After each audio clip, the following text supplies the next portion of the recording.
MSBT परीक्षा अगदी तोंडावर आल्या आहेत आणि पोटात थोडा गोळा येतोय, बरोबर ना?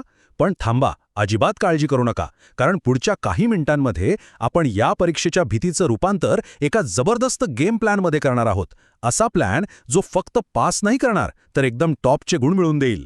हे बघा, पुस्तकांचा तो डोंगर आणि परीक्षेची जवळ आलेली तारीख.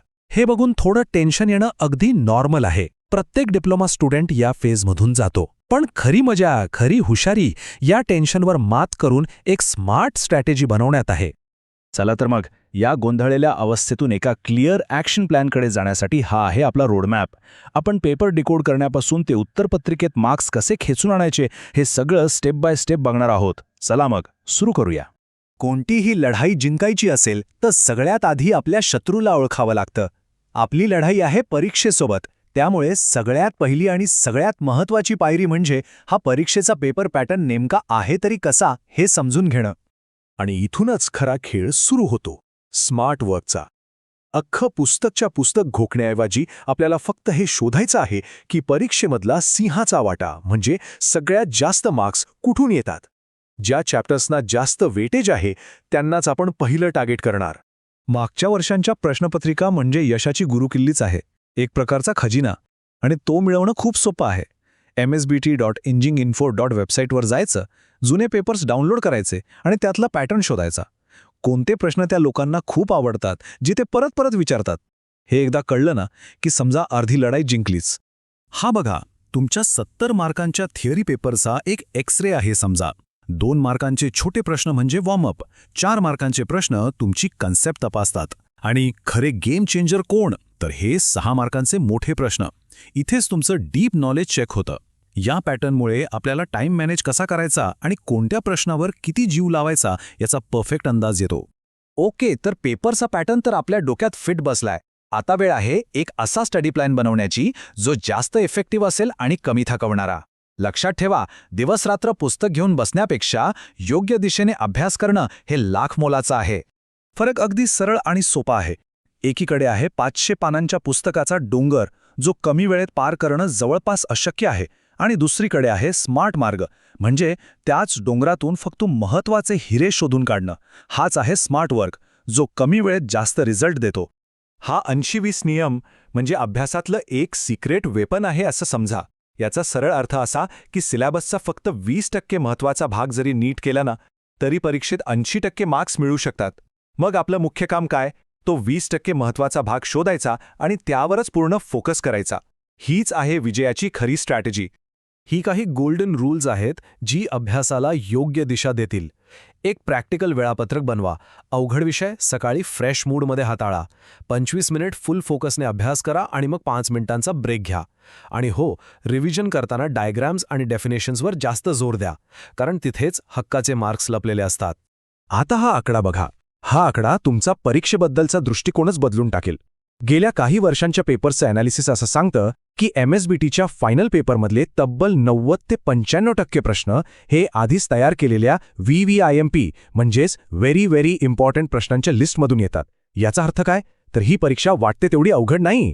चला, थिअरी पेपरची तयारी तर झाली, पण पिक्चर अभी बाकी है. आता आपण वळूया परीक्षेच्या अशा भागाकडे जिथे मार्क्स मिळवणं खूप सोपं आहे, पण दुर्लक्ष केलं तर तेवढंच महागातही पडू शकतं. आणि तो भाग म्हणजे प्रॅक्टिकल्स आणि व्हायवा. एक गोष्ट मनात अगदी कोरून ठेवा, सबमिशनला कोणताही दुसरा ऑप्शन नाहीये. प्रॅक्टिकल्स आणि मॅन्युअल्स वेळेवर पूर्ण करून त्यावर सह्या घेणं हे कंपल्सरी आहे. कारण जर सबमिशन अपूर्ण असेल तर सरळ सरळ थिअरी परीक्षेला बसायला मिळत नाही. म्हणजे अख्खं सेमेस्टर वाया जाण्याचा धोका असतो. प्रॅक्टिकल्स 2 प्रकारची असतात. इंटरनल प्रॅक्टिकल्स म्हणजे होम ग्राउंडवरची मॅच आपलेच शिक्षक घेतात, पण एक्सटर्नल प्रॅक्टिकल्स म्हणजे अवे मॅच. दुसऱ्या कॉलेजमधून एक्झामिनर येतात आणि ते जरा जास्त कडक असू शकतात, त्यामुळे त्यांची तयारी जरा जास्त सिरियसली करायला हवी. वायवा, या नावानेच अनेकांच्या पोटात गोळा येतो, बरोबर. पण खरं तर ही फक्त एक छोटीशी तोंडी परीक्षा आहे, एक छोटी चर्चा. जे प्रॅक्टिकल केलंय ते खरंच समजलंय का हे तपासण्यासाठी एक्झामिनर काही सोपे प्रश्न विचारतात. त्यामुळे घाबरण्यासारखं काहीच नाहीये.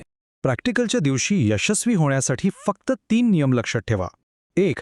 प्रॅक्टिकलची प्रत्येक स्टेप तोंडपाठ पाहिजे. 2. व्हायवामध्ये काय विचारू शकतात याचा आधीच अभ्यास करून ठेवा. आणि 3. सगळ्यात महत्त्वाचा नियम, जर उत्तर येत नसेल तर थापा मारू नका. नम्रपणे सांगा, सॉरी सर, मला हे आठवत नाहीये. हे जास्त चांगलं इम्प्रेशन पाडतं. आणि आता आपण आलोय शेवटच्या आणि सगळ्यात महत्त्वाच्या टप्प्यावर. कारण वर्षभर कितीही अभ्यास केला असला तरी परीक्षा हॉलमधल्या त्या 3 तासात पेपरवर काय उतरवलं जातं यावरच सगळा खेळ अवलंबून असतो. हा आहे $1 मिलियन प्रश्न. पेपर तपासणाऱ्या व्यक्तीला इम्प्रेस कसं करायचं, त्यांच्या डोक्यात काय सुरू असतं हे जर आपण ओळखलं तर मार्क्स मिळवणं खूपच सोपं होऊन जातं. तर मग मार्क्स वाढवण्यासाठी या काही जबरदस्त ट्रिक्स आहेत. पहिलं, जे प्रश्न एकदम 100% येतात तेच आधी लिहा. First impression is the last impression. दुसरं, जिथे शक्य आहे तिथे सुबक आणि व्यवस्थित नावं दिलेली डायग्रॅम काढा. आणि तिसरं, एकही प्रश्न सोडू नका. अरे कोड्या पानाला कोण मार्क्स देणार, काहीतरी लिहा, रिलेटेड लिहा. अर्धा 1 मार्क तरी नक्कीच मिळेल. तयारी करताना या 3 चुकांपासून मात्र 4 हात लांबच राहा. अवघड विषयांना टाळू नका. वेळ लावून मॉडेल पेपर सोडवण्याचा कंटाळा करू नका. आणि रिव्हिजन तर मस्ट आहे, नाहीतर ऐनवेळी सगळं विसरून जायला होतं. प्राध्यापक तोशिया शेख यांचा हा सल्ला एक नवी ऊर्जा देतो. खरे, परीक्षा म्हणजे एक युद्धच आहे आणि इथे जिंकण्यासाठी आपलं सर्वस्व पणाला लावायचंय. आपलं पूर्ण लक्ष फक्त ध्येयावर ठेवायचंय. तर मग एक गोष्ट लक्षात घ्या, या स्मार्ट प्लॅनसोबत ही परीक्षा तुमच्या मार्गातला अडथळा नाहीये, तर तुमच्या उज्ज्वल भविष्याकडे उघडणारा एक दरवाजा आहे. खरा प्रश्न हा नाहीये की परीक्षा कशी पास व्हायची. खरा प्रश्न हा आहे की हे यश मिळवून आपण आपल्यासाठी कोणतं भविष्य घडवणार आहोत. याच विचारांनी परीक्षेला सामोरं जा. सगळ्यांना परीक्षेसाठी खूप खूप शुभेच्छा.